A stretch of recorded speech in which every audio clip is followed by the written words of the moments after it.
بسم اللہ الرحمن الرحیم نحمدہ ونصلی علی رسولہ الکریم اما بعد۔ شک صدر۔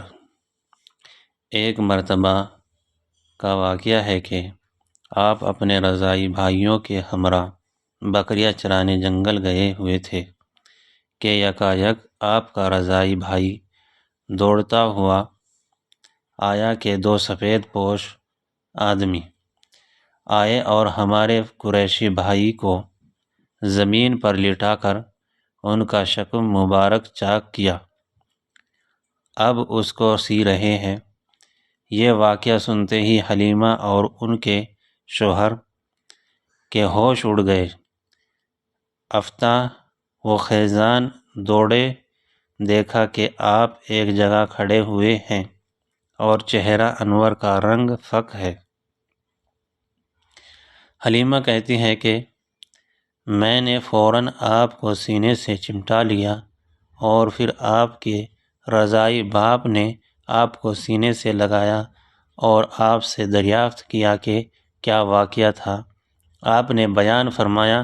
حلیمہ آپ کو لے کر گھر واپس آ گئی۔ شک صدر کا واقعہ نبی کریم صلی اللہ علیہ وسلم کو اپنی عمر میں 4 مرتبہ پیش آیا۔ اول بار زمانہ طفولیت میں پیش آیا جب آپ حلیمہ سعدیہ کی پرورش میں تھے اور اس وقت آپ کی عمر مبارک 4 سال کی تھی۔ ایک روز آپ جنگل میں تھے کہ 2 فرشتے جبرائیل اور میکائیل سفید پوش انسانوں کی شکل میں ایک سونے کا طشت برف سے بھرا ہوا لے کر نمودار ہوئے اور آپ کا شکم مبارک چاک کر کے کلب مطہر کو نکالا، پھر کلب کو چاک کیا اور اس میں سے 1 یا 2 ٹکڑے خون کے جمے ہوئے نکالے اور کہا یہ شیطان کا حصہ ہے، پھر شکم اور کلب کو اس طشت میں رکھ کر برف سے دھو دیا، بعد ازاں قلب کو اپنی جگہ پر رکھ کر سینے پر ٹانکے لگائے اور دونوں شانوں کے درمیان ایک مہر لگا دی۔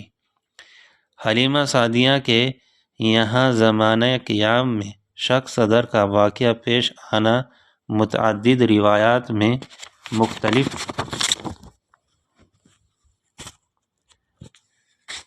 صحابہ سے مروی ہے۔ پہلی روایت عتبہ بن عبدالسلمہ رضی اللہ عنہ سے کی ہے، جو مسند احمد اور معجم طبرانی میں مذکور ہے۔ عتبہ رضی اللہ تعالی عنہ کی روایت مستدرک حاکم صفحہ 616 جلد 6-2 میں بھی مذکور ہے۔ حاکم فرماتے ہیں کہ عتبہ کی یہ حدیث شرط مسلم پر ہے۔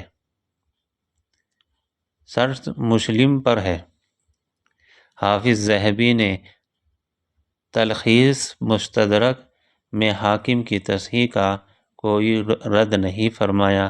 علامہ ہاشمی رحمۃ اللہ علیہ حدیث عتبہ کو ذکر کر کے فرماتے ہیں رواہ احمد و طبرانی و اسناد احمد حسن۔ دوسری روایت ابو ذر رضی اللہ تعالی عنہ کی ہے، جو مسند بزار اور دارمی وغیرہ میں مذکور ہے۔ علامہ زرقانی فرماتے ہیں کہ حدیث ابو ذر کے صحیح ہونے میں کوئی شک نہیں، کیونکہ حافظ ضیاء الدین مقدسی نے مختارہ میں اس حدیث کو صحیح بتلایا ہے، اور علماء نے تصریح کی ہے کہ حافظ مقدسی کی تصحیح حاکم کو تصحیح سے زیادہ موثق و مستند ہے۔ ابو ذر کی یہ حدیث دلائل ابی نعیم میں بھی مذکور ہے، اور حافظ عسقلانی فتح الباری میں فرماتے ہیں کہ ابو ذر رضی اللہ تعالی عنہ کی حدیث مسند احمد اور دلائل بہقی میں مذکور ہے۔ فتح الباری جلد نمبر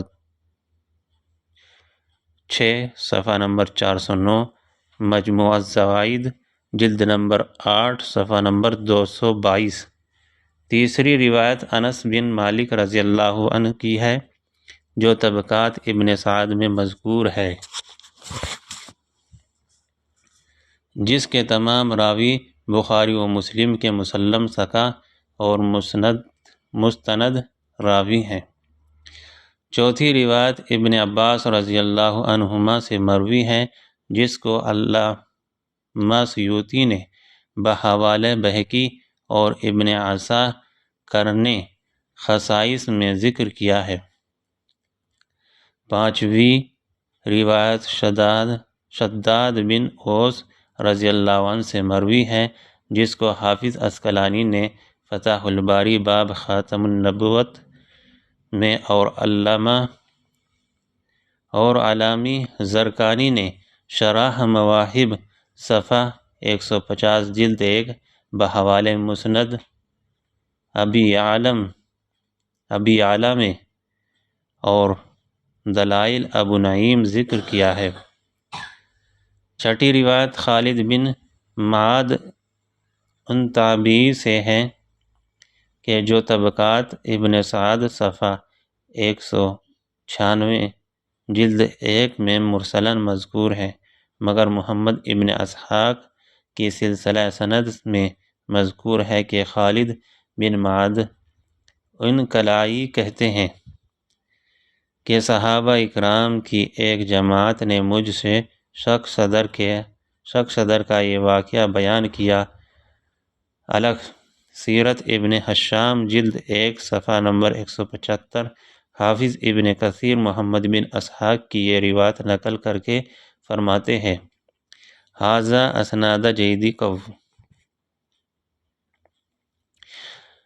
ابن عباس اور شداد بن اوس اور خالد بن معاد ان کی روایتیں بعض راویوں کے ضعیف ہونے کی وجہ سے اگرچہ فرداً ضعیف ہوں، لیکن اول تو تعدد ترک سے حدیث کی ضعف میں کمی آ جاتی ہے۔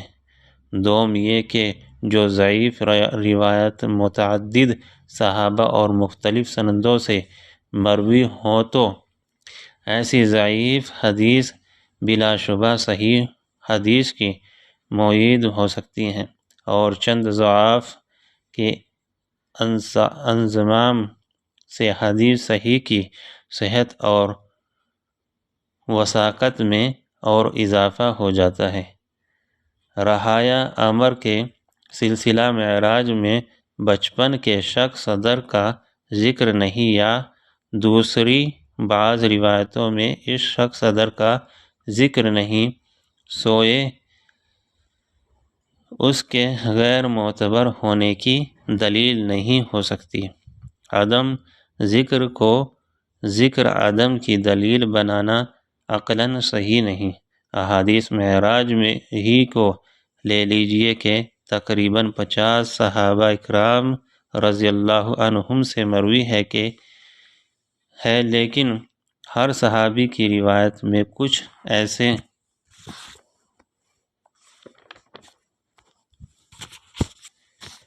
امور کا ذکر ہے کہ جو دوسرے صحابہ کی روایت میں اس کا ذکر نہیں۔ اسی طرح یہاں سمجھ لیجئے کہ رواہ نے کسی جگہ فقط معراج کی شک صدر کو ذکر کیا اور کسی جگہ فقط طفولیت کے شک صدر کو بیان کیا، اور کسی جگہ دونوں کو جمع کر دیا، اور ہر شک صدر کا زمانہ اور مکان مختلف ہے اور ہر ایک جداگانہ واقعہ ہے۔ فقط ایک واقعے کا ذکر دوسرے غیر مذکور واقعے کی نفی پر دلالت نہیں کرتا۔ دوسری بار شک صدر کا واقعہ آپ کو 10 سال کی عمر میں پیش آیا۔ یہ حضرت ابو ہریرہ رضی اللہ ان سے صحیح ابن حبان اور دلائل ابی نعیم وغیرہ میں مذکور ہیں۔ ابو ہریرہ رضی اللہ عنہ کی حدیث کو حافظ مقدسی نے مختارہ میں اور عبداللہ بن احمد نے زوائد مسند میں سند کے ساتھ بیان کیا ہے۔ علامہ زرقانی فرماتے ہیں زوائد مسند کی سند کے راوی کل سکا ہے۔ صحیح مسلم میں حضرت انس رضی اللہ عنہ سے مروی ہے۔ تیسری بار یہ واقعہ بعثت کے وقت پیش آیا، جیسا کہ مسند ابی داؤد طیالسی صفحہ 615 اور دلائل ابی نعیم صفحہ 69 جلد 1 میں حضرت عائشہ رضی اللہ تعالی عنہا سے مروی ہے۔ حافظ ابن المقلن نے شرح بخاری میں یہ قلمی نسخہ حیدرآباد کے کتب خانہ آصفیہ میں ہے، اور حافظ عسقلانی نے فتح الباری باب المعراج میں باب ما جاء فی قولہ عز وجل وکلم اللہ موسیٰ تکلیما میں بعثت کے وقت شق صدر کا ثابت ہونا تسلیم کیا ہے۔ ابن الملکن شرح بخاری مخطوطہ نیز اس واقعے کا بوقت بعثت پیش آنا مسند بازار میں ابو ذر غفاری سے مروی ہے۔ علامہ ہیثمی فرماتے ہیں کہ ابو ذر کی یہ حدیث اس حدیث کے مغائر ہے جو ابو ذر ہی سے دوبارہ اسراء و معراج صحیح بخاری میں مذکور ہے۔ اس حدیث کو تمام راوی ثقہ ہے اور بخاری کے راوی ہیں مگر جعفر بن عبداللہ بن عثمان الکبیر، جس کی ابو حاتم رازی اور ابن حبان نے توثیق کی ہے، اور عقیلی نے اس میں کلام کیا ہے۔ چوتھی بار یہ واقعہ معراج کے وقت پیش آیا، جیسا کہ بخاری اور مسلم اور ترمذی اور نسائی وغیرہ میں ابو ذر رضی اللہ عنہ سے مروی ہے، اور اس بارے میں روایتیں متواتر اور مشہور ہیں۔